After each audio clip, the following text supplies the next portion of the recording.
રાજ્યમાં હળવાથી મધ્યમ વરસાદની આગાહી વ્યક્ત કરવામાં આવી છે, જ્યાં બનાસકાંઠા, પાટણ, મહેસાણા, સાબરકાંઠા, અરવલ્લીમાં વરસાદ પડશે.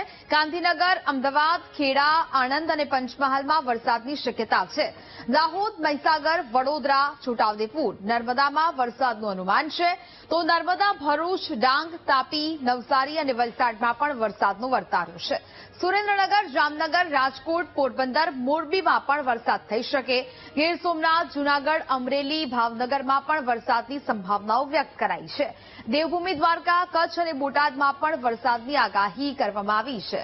તો મોટાભાગના જિલ્લાઓમાં આજે વરસાદનો વર્તારો છે તે બતાવવામાં આવી રહ્યું છે, એટલે કે જિલ્લાના અનેક જગ્યાએ હાલ વરસાદ છે તે જોવા મળી શકે છે. વરસાદની ગતિ ધીમી પડી છે.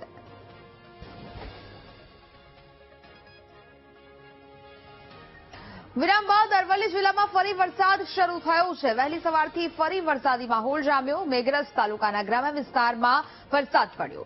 રેલાવાડા, જેતપુર સહિતના ગ્રામ્ય વિસ્તારોમાં વરસાદ છે તે નોંધાયો છે. વહેલી સવારથી વરસાદી વાતાવરણ છે તે અહીંયા જોવા મળી રહ્યું છે. વિરામ બાદ અરવલ્લી જિલ્લાના અનેક વિસ્તારોમાં ફરી વરસાદનો બીજો રાઉન્ડ છે તે શરૂ થયો છે. વહેલી સવારથી અહીંયા વરસાદી માહોલ છે તે જોવા મળી રહ્યું છે. મેઘરજ તાલુકાના ગ્રામ્ય વિસ્તારમાં પણ ધીમી ધારે આ વરસાદ છે તે પડી રહ્યો છે. રેલાવાડા, જેતપુર સહિતના ગ્રામ્ય વિસ્તારોમાં આ વરસાદ છે તે શરૂ થયો છે.